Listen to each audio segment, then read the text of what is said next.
તો આજે આપણે વાત કરીએ છીએ વર્બ વિશે. વર્બ જે છે, વર્બ એટલે એક્શન. આપણે જે બી ક્રિયા કરીએ છીએ એ ક્રિયાનું નામ એ વર્બ છે, બરાબર. આપણે ગુજરાતીમાં ક્રિયાપદ કહીએ તો ઇંગ્લિશમાં છે વર્બ. વર્બ એટલે ક્રિયાપદ. તો એ જે વર્બ છે એ આ બધા છે, જુદું જુદું એક લિસ્ટ છે. જેમ કે આ એક લિસ્ટ જે આપણે અહીંયા બનાવ્યું છે એમાં જુદા જુદા વર્બ છે. જેમ કે સેલ, સેલ એટલે વેચવું. કટ, કટ એટલે કાપવું. વોશ, ધોવું, રાઈટ. ફ્રાય, સર્વ, સર્વ એટલે પીરસવું. કલેક્ટ, કલેક્ટ કરવું. કોલ એટલે કોઈને કોલ કરવો અથવા કોઈને બોલાવવું. પ્લે, રમવું. સિંગ, ગાવું. ઈટ, ખાવું. વોક, રીડ, બરાબર. ડ્રાઈવ, ટેક, ડ્રિંક, જુદા જુદા વર્બ છે. આ જે વર્બ છે એમાં આપણે જુદા જુદા ટેન્સીસ પ્રમાણે અલગ અલગ રીતે એમને વાપરતા હોઈએ. હવે કેવી રીતે વાપરવાના છે, શું છે, એ બધું આપણે આગળ પછી જોઈએ છે. અત્યારે વાત કરવાની એ છે કે આ જે વર્બ છે એ આપણે કઈ રીતે સિમ્પલ પ્રેઝન્ટ ટેન્સમાં વાપરીશું. આપણે જે શરૂ કરીશું સિમ્પલ પ્રેઝન્ટ ટેન્સ, તો એમાં આપણે આનો કેવી રીતે યુઝ કરીશું એ આપણે જોવાનું છે. હવે આપણે વાત કરવી છે સિમ્પલ પ્રેઝન્ટ ટેન્સની. સિમ્પલ પ્રેઝન્ટ ટેન્સ છે, પ્રેઝન્ટ ટેન્સ એટલે વર્તમાન કાળ, બરાબર. ટેન્સ એટલે કાળ, બરાબર. કાળ એટલે આપણે અત્યારે વર્તમાન જે થતું હોય વર્તમાન કાળ, બીજો હોય ભવિષ્યકાળ, અને એક છે ભૂતકાળ. પણ આપણે અત્યારે વાત કરીશું વર્તમાન કાળ, પ્રેઝન્ટ ટેન્સ, બરાબર. પ્રેઝન્ટ ટેન્સ મતલબ આપણે જે વર્તમાનમાં જે વસ્તુઓ કરતા હોઈએ એની વાત છે પ્રેઝન્ટ ટેન્સ. હવે આ પ્રેઝન્ટ ટેન્સમાં બે વસ્તુઓ છે. એક છે સિમ્પલ પ્રેઝન્ટ ટેન્સ અને બીજો છે present continuous tense. Simple present tense આપણે એની પહેલાં વાત કરીએ. સિમ્પલ પ્રેઝન્ટ ટેન્સ એટલે એવી વસ્તુઓ કે જે રેગ્યુલરલી થતી હોય. હું સ્કૂલે જતો હોઉં, હું ઓફિસ જતો હોઉં, હું કોઈ વસ્તુ ખરીદતો હોઉં, હું સવારે મારું રૂટીન સવારે આટલા વાગે ઉઠતો હોઉં, આટલા વાગે બ્રશ કરું, નાસ્તો કરું, ઓફિસ જાઉં, ઘરે પાછો આવું, રાત્રે ટીવી જોઉં, સૂઈ જવું, આ બધી વસ્તુઓ રોજ બનતી હોય. આપણે કોઈ તહેવાર મનાવતા હોઈએ તો એ દર વર્ષે મનાવતા હોઈએ, એ એક રેગ્યુલર વસ્તુ છે. પછી કેટલીક વસ્તુઓ કે જે they are true in general, મતલબ એ સાચી હોય. જેમ કે મને ધારો કે બરફી ગમે છે, મને ધારો કે શાહરૂખ ખાન કે સલમાન ખાનના મૂવી ગમે છે.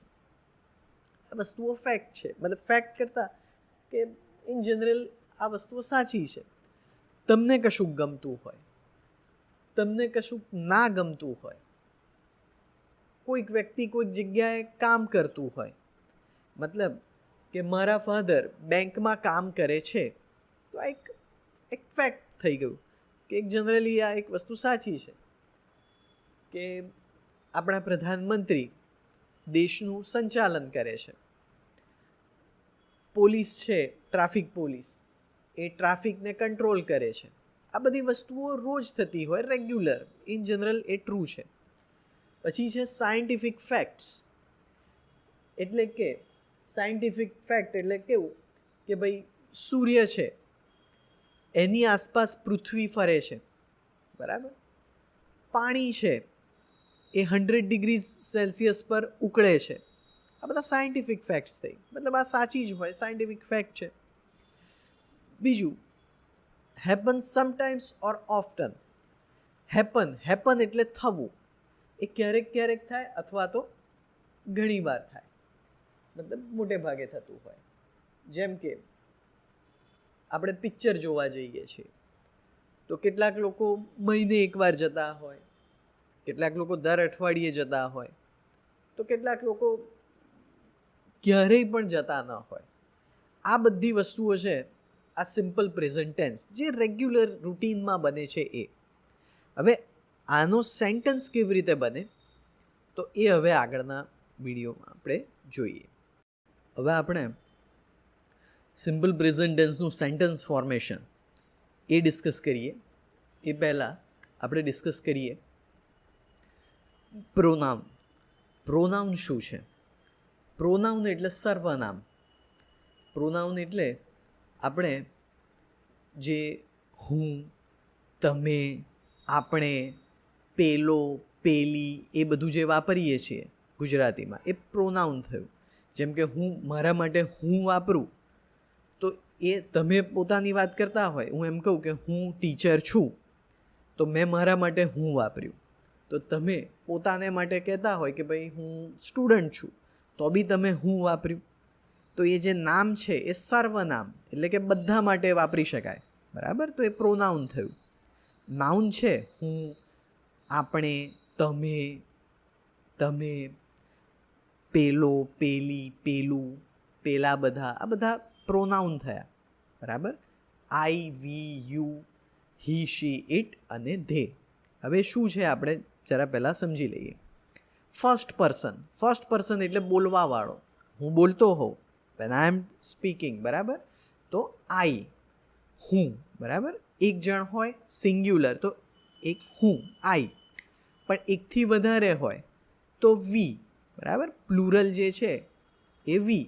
જેમ કે હું કહેતો હોઉં કે હું ટીચર છું તો આઈ એમ અ ટીચર. પણ અમે બધા ટીચર છીએ તો we are teachers. We are teachers.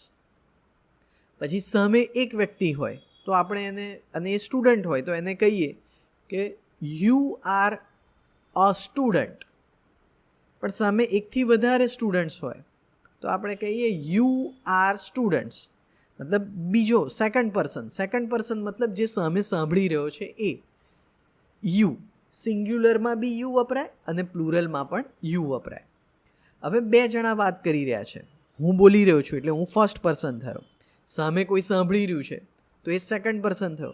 પણ બે જણા કોઈ થર્ડ પાર્ટી, કોઈ ત્રીજી વ્યક્તિની વાત કરે છે તો જો એમાં એ સિંગ્યુલર, અગર એ પુરુષ છે મેલ તો હી, અગર છોકરી છે તો શી, હવે વસ્તુ કે પ્રાણી છે તો ઇટ. આ થર્ડ પર્સન સિંગ્યુલર થયું. હવે બે જણા વાત કરી રહ્યા છે અને કોઈ ત્રીજી પણ એકથી વધારે વ્યક્તિઓ પ્લુરલ, જેમ કે બાળકો, બરાબર? ચિલ્ડ્રન. કોઈ બે વ્યક્તિ મહેશ અને સુરેશની વાત થઈ રહી છે તો પણ બે જણા થયા, પ્લુરલ થયું, એક કરતાં વધારે, તો એને માટે ધ્યેય આવશે. એટલે ફરીથી ફર્સ્ટ પર્સન એટલે બોલવાવાળો એ વ્યક્તિ એટલે એમાં આઈ, પ્લુરલ હોય તો વી, સામે સેકન્ડ પર્સન સાંભળવાવાળો એટલે યુ, એક હોય તો બી યુ અને એકથી વધારે હોય તો બી યુ. અને થર્ડ પર્સન એટલે બે જણા વાત કરી રહ્યા છે અને કોઈ થર્ડ પર્સનની વાત કરે, થર્ડ પાર્ટી, છોકરો છે તો હી, છોકરી છે તો શી, સિંગ્યુલરમાં. પણ જો એક કરતાં વધારે હોય તો પ્લુરલ એટલે ધે, થર્ડ પર્સનમાં, બરાબર? તો હવે વાત કરીએ સિમ્પલ પ્રેઝન્ટ ટેન્સની. આપણે પ્રોનાઉન જોઈ ગયા. પ્રોનાઉન એટલે આઈ, વી, યુ, હી, શી, ઇટ અને ધે. હવે આપણે જે વાત કરીશું એ પ્રેઝન્ટ ટેન્સમાં સેન્ટેન્સ કેવી રીતે બને એ બહુ જ સિમ્પલ છે. આઈ, વી, યુ અને ધે છે, બરાબર? એની જોડે simple form of the verb. Verb એટલે આપણા જુદા જુદા વર્બ છે ને, પ્લે, ડાન્સ, સિંગ, ઈટ, બરાબર? એ સીધું આપણે સિમ્પલ ફોર્મ, સીધું જ I play, we play, you play, they play, એવી રીતે આપણે લઈ શકીએ. અને હી, શી અને ઇટ છે એની જોડે પ્લુરલ ફોર્મ. પ્લુરલ એટલે બહુવચન. જે વર્બ હોય એનું બહુવચન કરવાનું, એનું આપણે આગળ જોઈશું. પણ પહેલાં આપણે આઈ, વી, યુ અને ધેની વાત કરીએ. એમાં સિમ્પલ ફોર્મ ઓફ વર્બ લેવાના. સિમ્પલ પ્રેઝન્ટ ટેન્સ એટલે જે રેગ્યુલરલી ક્રિયા થતી હોય એ, રોજબરોજની કે અમુક વાર થતી હોય એ, કે કોઈ જનરલ વસ્તુ કે સાયન્ટિફિક ફેક્ટ. આપણે આગળ એક્ઝામ્પલ જોઈએ. જેમ કે હું ક્રિકેટ રમું છું, બરાબર? હું રોજ રમતો હોઉં, અમુક વાર રમતો હોઉં, જે બી, પણ એક જનરલ વાત થઈ. તો આઈ છે, આપણે પોતાને માટે કહીશું આઈ. હવે રમવું એટલે પ્લે, બરાબર? વર્બ છે એ પ્લે, તો આઈ પ્લે ક્રિકેટ. હવે વી છે અમે લોકો. ઈટ એટલે ખાવું, વી ઈટ વેજીટેબલ્સ, અમે વેજીટેબલ્સ ખાઈએ છીએ. પછી એક વર્બ લઈએ સિંગ, સિંગ એટલે ગાવું, તો યુ સામે એક વ્યક્તિ છે તો એને કહીએ છીએ યુ સિંગ અ સોંગ, તમે ગીત ગાઓ છો. ધે ધારો કે થર્ડ પાર્ટી પ્લુરલ, બરાબર, બે જણા વાત કરે છે અને કોઈ ત્રીજી વ્યક્તિ છે પણ પ્લુરલ એટલે બહુ બધા લોકો છે. તો ધે ગો ટુ, ક્યાં જાય છે? School, they go to school. પછી વી એટલે અમે લોકો, વી સ્ટડી ઇંગ્લિશ, આપણું વર્બ છે સ્ટડી, તો we study English. You teach Gujarati, તમે ગુજરાતી ભણાવો છો. I buy apples. હવે એક સેન્ટેન્સ છે મોહન એન્ડ રાજેશ. હવે હું વાત કરું છું તમારી જોડે અને વાત કરું છું ત્રીજા વ્યક્તિઓ, કોણ? મોહન અને રાજેશ, થર્ડ પર્સન પ્લુરલ એટલે ધ્યેય આવે. તો એ લોકો માટે આપણે વર્બ વાપરીએ તો સિમ્પલ ફોર્મ ઓફ વર્બ, એટલે મોહન એન્ડ રાજેશ, વર્બ આપણું કયું છે? ડ્રિંક, તો Mohan and Rajesh drink coffee. અહીંયા આપણે એક સેન્ટેન્સમાં જોઈશું કે સીધા સિમ્પલ ફોર્મ વર્બ સીધું લઈ લીધું છે. Play, eat, sing, go, study, teach, buy અને ડ્રિંક. ક્યારે? જ્યારે આઈ, વી, યુ અને ધે હોય ત્યારે, બરાબર. I play cricket, we eat vegetables, you sing a song, they go to school, we study English, you teach Gujarati, I buy apples, Mohan and Rajesh drink coffee. તો આપણી જોડે જે આવું એક સિમ્પલ ફોર્મ ઓફ વર્બ્સ છે એની લિંક હું અહીંયા ડિસ્ક્રિપ્શનમાં મૂકું છું. એ સિમ્પલ ફોર્મ ઓફ વર્બ્સ લઈને આઈ, વી, યુ અને ધેથી સેન્ટેન્સીસ બનાવવાના.